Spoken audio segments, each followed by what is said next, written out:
Alright, folks, this is a new thing I'm going to try. A bit of a podcast type thing. I'm trying to offer my thoughts on a specific topic. Throw it in the end of every series of videos. It'll be a little more contemporary. I'm just starting to post videos again now. I started recording them. I believe, I'll put in the description the exact date for this draft. This first Shadows over Innistrad draft. I believe this was on May 3rd I did that. I'm recording on July 3rd now.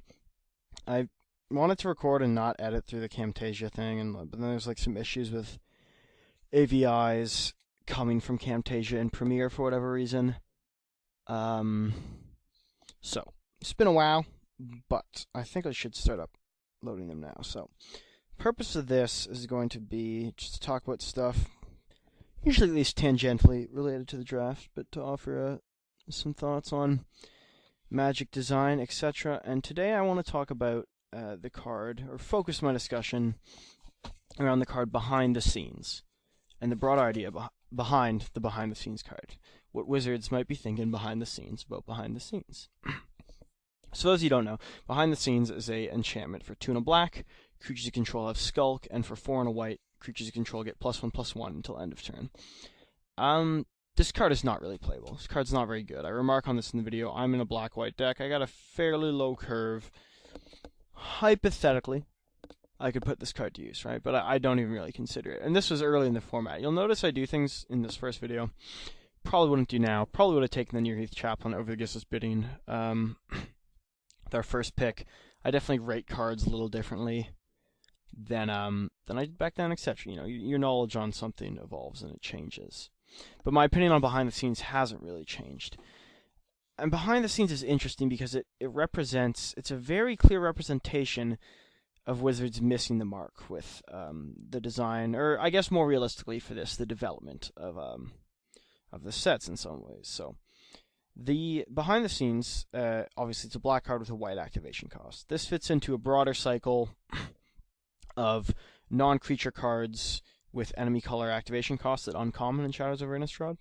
There's also a cycle of creature cards with allied color activation costs, tribal ones, at common. And the idea of these cards is to kind of give you the idea of the draft archetype you're meant to be around, right? What you're supposed to do with this pair of colors that synergizes well with this set. So Geist Blast lets you play a spell and copy a spell. You know, this is good. You can do this for your Pyre Hounds, for your prowess creatures. It'll trigger them multiple times. Spells matter. Ulrich's Kindred. This is a card that rewards you for playing more wolves and werewolves. You can make them indestructible, so you can attack more, do shit like that, right? They're all little bits in this ways. And then Behind the Scenes, though, just doesn't work. And I'm trying to figure out why. And so I thought I'd give you a little bit of a broader history before I come to my conclusions on what I think happened that we resulted in Behind the Scenes as this bad card. The other 9 cards are playable to some degree if you're in the archetype you want. But I think these were, first and foremost, these are kind of the spiritual successors to a series of instants and sorceries in original Innistrad. Now, in original Innistrad, the allied cycle was at common, and it happened in the reverse way. So instead of going Wooburg order, it went Gerbu order, I guess you can follow that in Dark Ascension. But they did it both sets. So they had instants and sorceries that you cast for a certain amount of color. Then you flash them back for a different color, either allied at common or enemy at uncommon. And these cards, in some ways, marked what they think the archetypes were, right? Some of them, like Forbidden Alchemy, this mills you. Blue-black is interested in self-mill to turn its creatures on. As is blue-green, you can use Memory's Journey to shuffle cards back into your library, which becomes exponentially better when you've milled a significant portion of your library. Realistically, you almost never cast Memory's Journey without having milled your entire library. But, yeah, with milling a significant portion of your library comes a bigger reward. Spider spawning, you guys could argue represents a kind of miss. It actually ended up being at its best now in the notorious blue-green spider spawning deck. But it was really intended, I think, for a green-black deck. that focused around casting creatures and trading those creatures off and turning on Morbid. You wanted to have your guys die, so you turn on Morbid a bunch of times, and then, hey, you get to the end, here's this big payoff with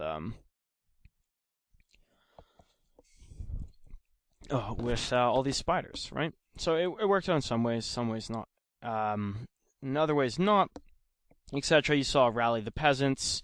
This is for the white-red go wide aggro strategy. This is one of those things you'll notice. By far the laziest attempt, or not maybe lazy, but just the archetype wizards can't escape, is that I'm going to go through a little bit of the history of these cards, and you're going to notice the vast majority of them, when they run through white and red, seem to be just kind of go wide aggro. They've officially said it's go wide aggro a bunch of times, like for some stuff, when they just list out the archetypes. In others, like I think in the Battle for Zendikar formats, it was a kind of allied variant to that strategy, but it's just the ally version of go wide.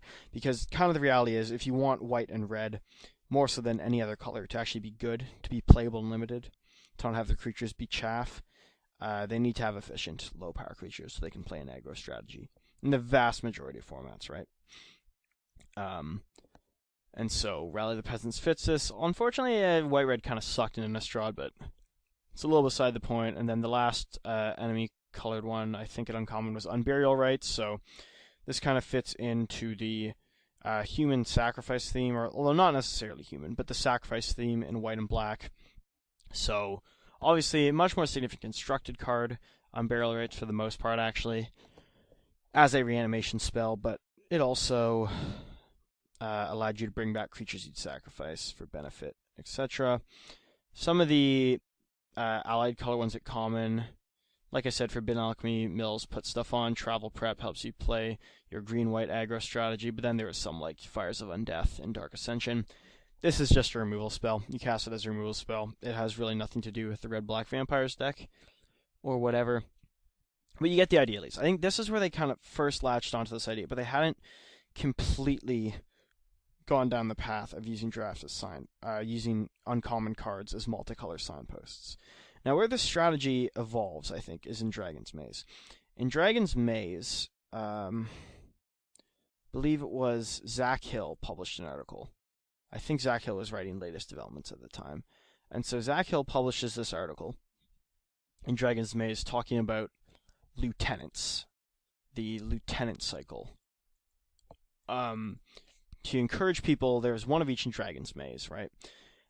There's specific creatures to encourage people to go down a specific strategy. Now, what's different with these is that I think I've kind of, looking back in retrospect, to understand what their idea is. So, like, if we look at Blaze Commando, this is a 5/3 for 5 mana that whenever you cast an instant or sorcery spell, you control it deals damage, or whenever an instant or sorcery spell you control deals damage, put 2 1/1 red and white soldier creature tokens with haste onto the battlefield. This is maybe a card you'd play in a straight Boros deck, but it's kind of unlikely, to be honest. This is not the high end you're looking for in most Boros aggro decks. The 2/1/1s help with Battalion a little, etc., but it's just a 5/3 idiot. You might not have that many ways to turn on. But where this does factor in is this, I think, is actually the signpost for playing white, blue, red, or Jeskai. This encourages you to take this in pack 1. And this, I think, was unspoken by Zach Hill explicitly. He just said specific strategies. But I've looked down the list, and they actually match up quite well. Whenever you cast an instant sorcery spell, right? So this is really an Izzet thing. This encourages you to go into Boros and Izzet. So you have this, you take your Boros cards in Gatecrash, and you take your Izzet cards in Return to Ravnica. And this works the other way as well, in terms of set order. Let's look at, say, Kuraz the Gorgon. So this is a 5 mana 2/5 Death Touch. You pay 2, you remove a +1/+1 counter from creature control, and you give target creature -1/-1 until end of turn. So this works on its own in the Golgari Guild, right? With Scavenge, you can put counters on you guys. But it's not something that you're really that interested in doing. It's very mana inefficient to get people to Scavenge this way, as well as you kind of feel like you're losing out on the Scavenge. But you know what doesn't make you feel like you're losing out, really, is when you play with evolved creatures, right? You can play this, you have your evolved creature, they stack up counters, you play this later game, you pull counters off your evolved creatures to kill stuff, then when you cast creatures again, the counters will come back on, you can hypothetically just keep doing this and doing this. So this encourages you to play Bug, right? You take this in Dragon's Maze. You take Simic and Gatecrash. You take Cross to Gorgon in Golgari. Now, from what I actually remember of the set, 2-color ended up probably being too good in Dragon's Maze. Full RTR black, like, a lot of time you just want to draft 2-color. I mostly peg that on Gatecrash probably being one of the absolute worst modern sets. Not a big fan of Gatecrash, not a big fan of what it did to the format, especially because triple RTR was so good. But yeah, I could keep going down the list. I don't know, like Moth Obsidat.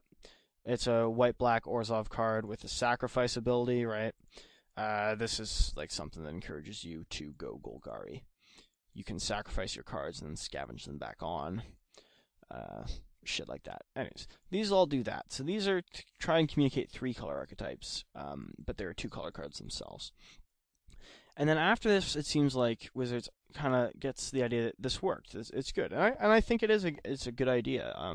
It incorporates a little multicolor into sets where they might not otherwise have it. Although obviously RTR block, you're gonna have plenty of multicolor.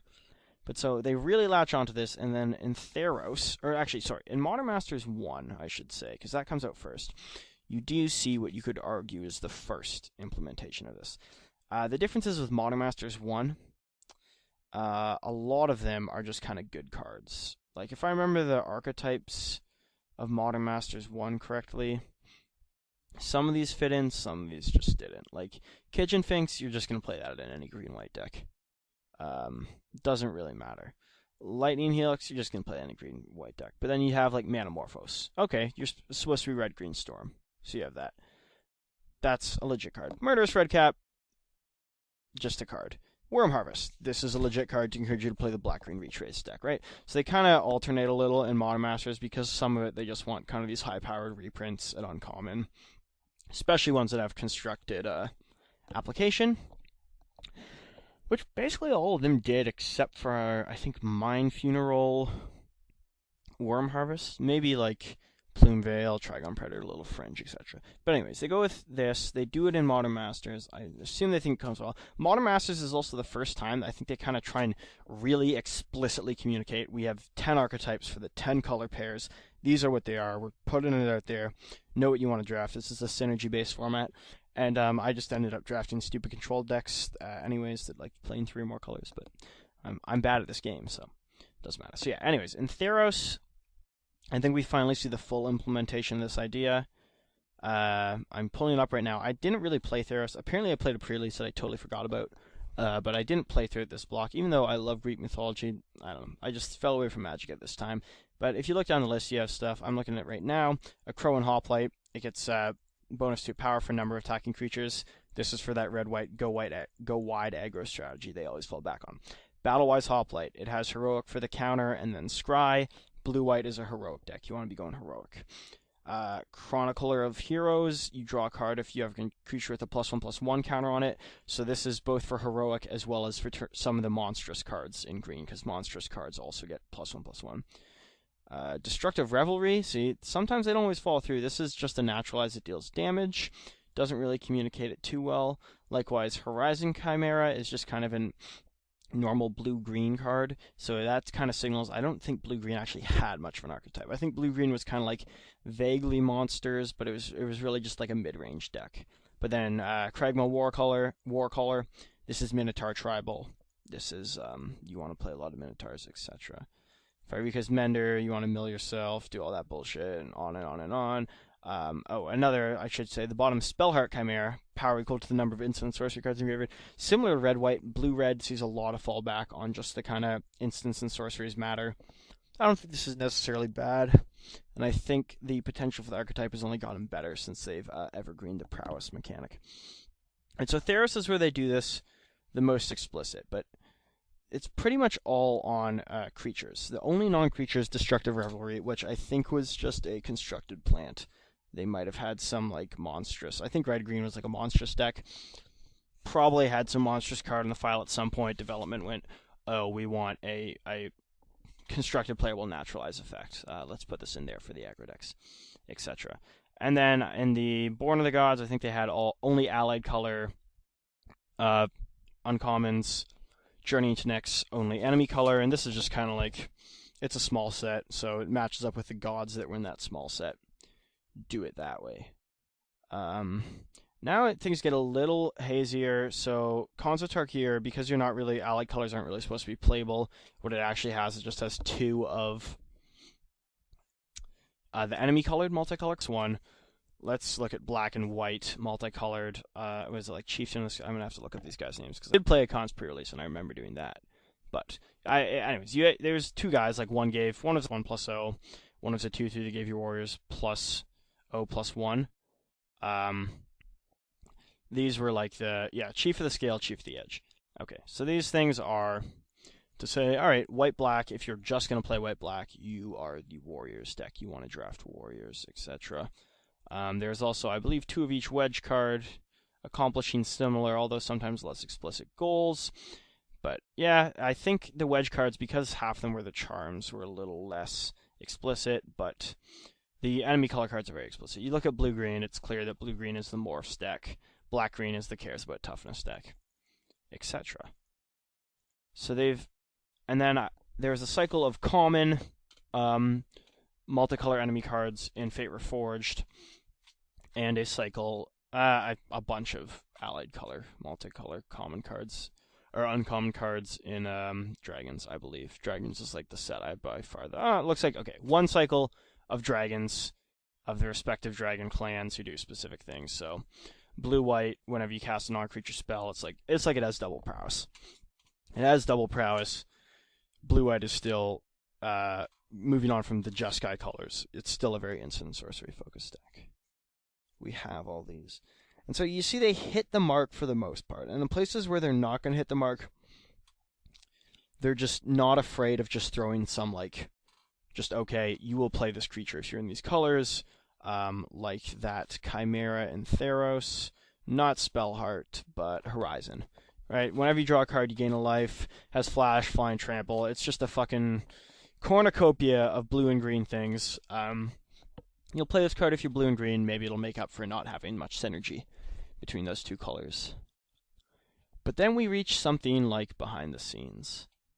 Behind the Scenes, to me, is maybe the biggest miss of all time. As far as I can tell, I suspect Behind the Scenes, they intended for the black and white strategy to be tokens. If they did, this was 1, just not developed effectively enough, and 2, poorly communicated. When I looked at white and black, I immediately assumed, as you hear me say in this video, that I talk about delirium stuff a lot, that black and white is a delirium deck. And I still think if you're playing an archetype, if you have to pigeonhole black and white into one archetype, it's delirium. Now, unfortunately, I think what realistically happened is white-green stole black-white's delirium archetype and then also has their humans aggro archetype on top of it. So white-green got 2 archetypes and black-white really got 0.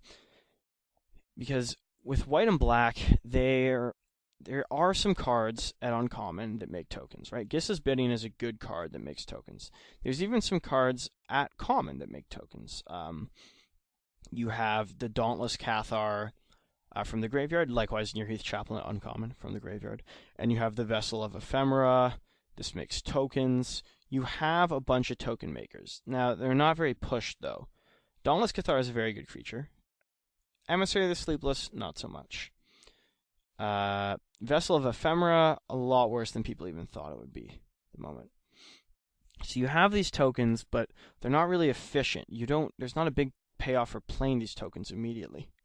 And you don't have something like Intangible Virtue that really can push these tokens over the top.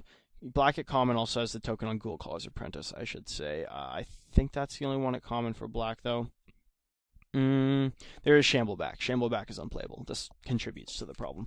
So it does seem like they planted a higher than average amount of cards that make tokens in a set. At least in a standard legal set. So you have all these token cards, but behind the scenes, it's just so low powered it doesn't do anything. And I think they got really afraid. If you guys remember first Innistrad block, they had to ban Lingering Souls and Intangible Virtue from Block Constructed. It was just too good. Black-White Tokens was the best deck. It actually went from original Innistrad, the set. I remember Block Constructed. This is probably the last set. No, I think there was a Theros Block Constructed tour. I think Pro Tour, but I wasn't around for it. I think I remember something about Elspeth dominated it. Anyways, Block Constructed was kind of a realish format still back then. A lot of people played original Innistrad block constructed, enjoyed it. Dark Ascension came, the format was destroyed.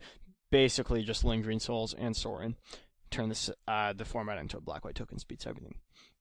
So I think they got really afraid of the tokens deck being too good again. Even constructed, right? But it's very confusing because this card's not even pushed for limited. This is not limited playable. This is very much the exception to the rule. Basically, every other card that I've highlighted, I talked about parts of their cycles, has been limited playable. I seriously, of the sets I played at least, cannot think of a card that is not limited playable of those sets. Fucking the only one I even brought up recently. I didn't bring up the Born. I know everything in Born of the Gods sucks, so maybe those are bad. But Destructive Revelry, that's a fine sideboard card, right? That's the only real one I can highlight. I guess Manamorphose in Modern Masters, Red-Green Storm didn't end up being a real deck, really, but Blue-Red Storm was kind of playable. That's playable. Every one of those cards is playable because it feels like they do something on their own.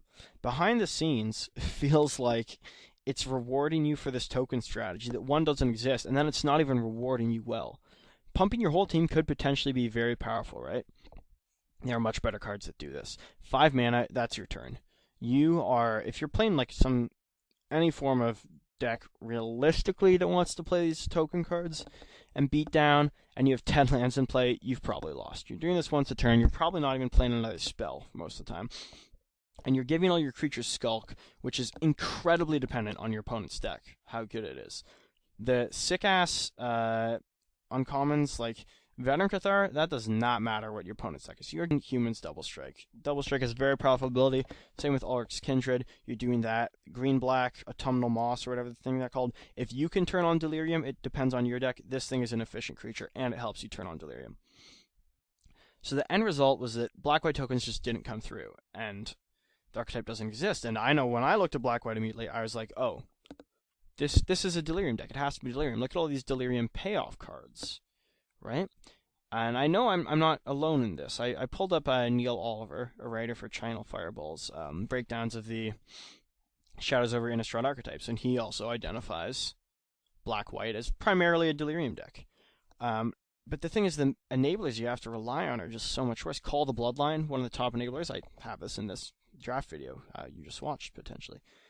This is an uncommon, and it's really not that efficient. You kind of want the Madness cards for this to actually be good. It's arguably better in blue, black, and black-red a lot of the time. And when this is one of the key things you need to make your archetype work, and it's better in 2 other color combinations, like the whole idea of this cycle of uncommons, as well as some other cards that they plant for these specific archetypes, is that you will wheel them, you'll get them late. You'll get them when no one else wants them because they're in archetypes that don't need them, that they aren't good in. But the problem is all the enablers that black and white potentially have are good in the other decks. Crow of Dark Tidings, every deck wants that. Every black deck wants that for the most part. Call the Bloodline, a lot of black decks will play that. Angelic Purge, you better believe every white deck wants that. Without the green Delirium cards, which admittedly are quite fought over as well, but that's because the majority of green decks benefit from these Delirium enabler cards like Vessel of Nascency, etc. Or if you're playing blue-green, you still benefit from that. But regardless, green kind of has the critical mass of enablers. No one's playing Creeping Infestation, unless they're interested in Delirium or some other funny strategy. But black-white, their enablers are fought over, and their payoffs are underwhelming. The best payoffs you can have in black-white are the removal, really. Right? You have Murderous Compulsion, Angelic Purge, Deadweight all at common. Throw in like Bound by Moonsilver at uncommon. Maybe you play that spell that destroys target attack and blocking creatures. Maybe you play Silver Strike, stuff like that. So you kind of crafted this maybe alright control deck, right? But other decks are taking all these cards if they're good. There's no removal archetype, right? Maybe back in the day when black and red and all the creatures sucked and all the good cards in black and red were removal. Maybe back in the day you could do that. But right now, black and white, this is what they have going for them in Shadows of Innistrad. And because of that, I just don't think the archetype's good. All the potentially good cards you're fighting with other archetypes over. The only thing that's explicitly black and white-red aggro, I also think not great in Shadows over Innistrad. Maybe compared to original Innistrad, where it was basically the one color combination that was a fair bit weaker than the others. And original Innistrad had a very high amount of playables, right? At least in a utility function, most cards in the format were actually playable. That's why I think it's really one of the shining examples of great limited design. Obviously, not every card can be good as the rest. It doesn't create good formats, but you have to have some variance in power level. But a high level playability makes decks good. But yeah, so white-red aggro in Shadows over Innistrad. This gets Nihiri's Machination. Nihiri's Machination in a white-red deck is a very powerful card. You make a dude indestructible, you can get in there, you can force people to block, and with the requisite mana, you can kill, basically. If they're not indestructible or have regeneration or something, I think they got rid of regeneration. They don't make it anymore. They don't really make protection anymore. You can just kill down your opponent's creatures. You can murder them if they're trying to block you. And you're going to be attacking. You're playing white-red. So you have this unique payoff card. And maybe some of the other cards, maybe people aren't interested in some of the just like dinky attacking creatures like Devil Thornthawks. Maybe you can pick that up if you're in white-red. It's probably at its best in white-red, right? It doesn't really have any tribal synergies. Maybe in the blue-white tempo deck it could be okay. But it's not really good for Delirium. It's not really good for tribal synergies. And so it kind of finds its home in white-red. There's nothing like that in white-black. White-black, partially due to the low power of the tokens cards, partially due to the fact that all their good cards, they have the best removal in this set. Or no, I shouldn't say the best removal. The two best removal cards in the set are actually in red and green at common.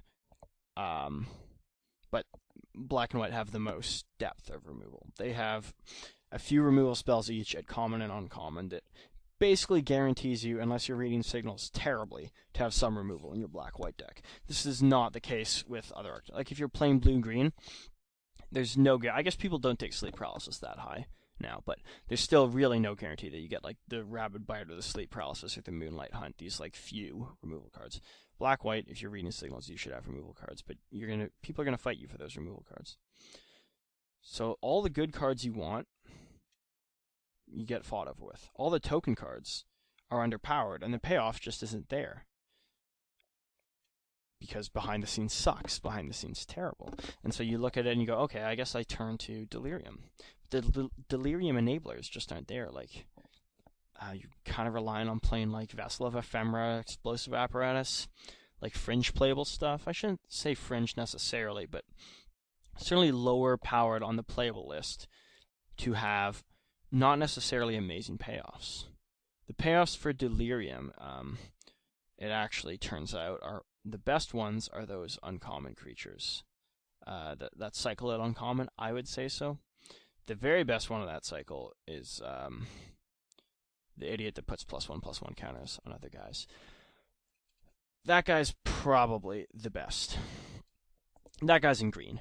Green has the best Delirium decks. Green has the best enablers. Green has some of the best Delirium payoffs. Black and white have some Delirium payoffs, right?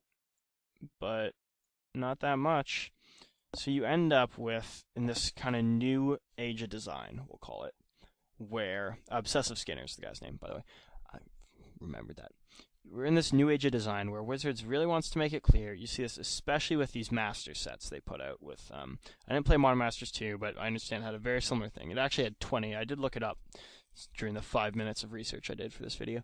It actually had 20 uncommons, multicolored uncommons, and so you saw them. There's like double strikers, 1/2 double striker for 2, 2/2 double striker for 3. Red-white was some double strike combo deck. I don't know. I heard the format wasn't that good. Anyways, you see them really push this new, okay, each color combination we want to have do its own thing.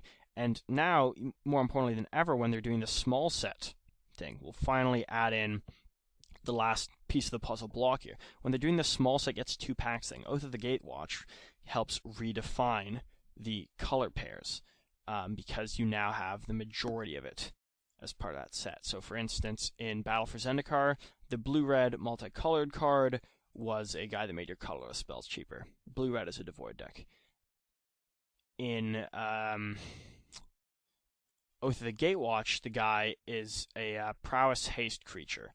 He encourages you to play the Surge deck. Surge is the mechanic you want to be playing in Oath of the Gatewatch. And Oath of the Gatewatch, quite interestingly, didn't really carry over any of the mechanics aside from the allied creature type and the devoid keyword from Battle for Zendikar.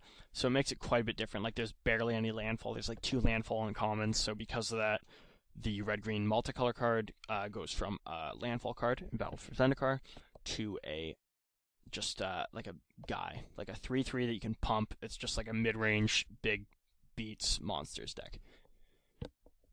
they do this, they can redefine the archetypes quite easily. So that's kind of what I hope happens in Eldritch Moon. They started spoiling Eldritch Moon. Not much from the lower rarities yet. It's only been 1 week of spoilers. And it's possible with the amount that they're pushing colorless in the set, there might not actually be a multicolored cycle of any kind in Eldritch Moon.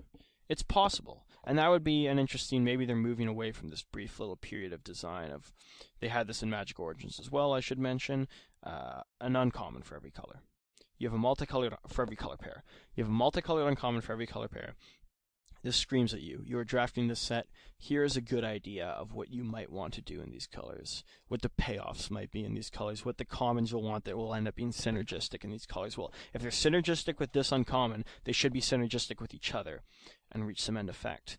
But the downside of this strategy, which I think I'm generally in favor of, I should say. The downside of this design and development strategy, though, with having these lieutenants or payoff cards or whatever you want to call them, the downside of this strategy is that when your payoff card fucking sucks, like behind the scenes, it can just throw the entire archetype into a mess, and it can be also a signal of systematic problems.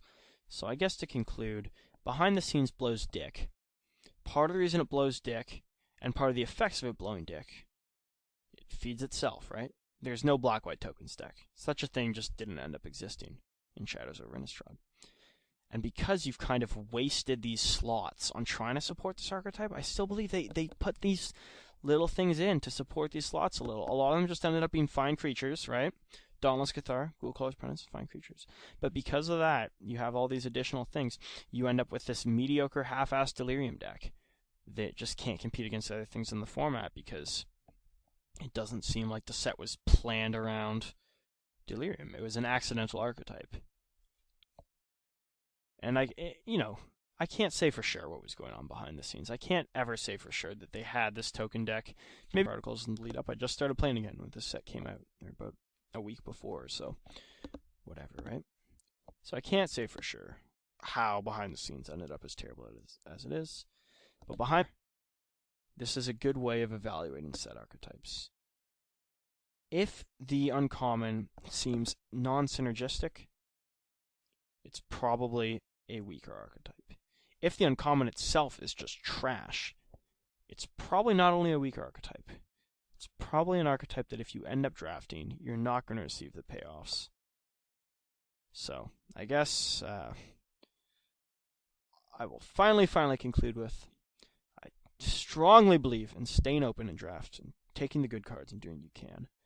But from this video on, in the Shadows of Innistrad drafts I've done, some of them you'll see, I did not draft black-white.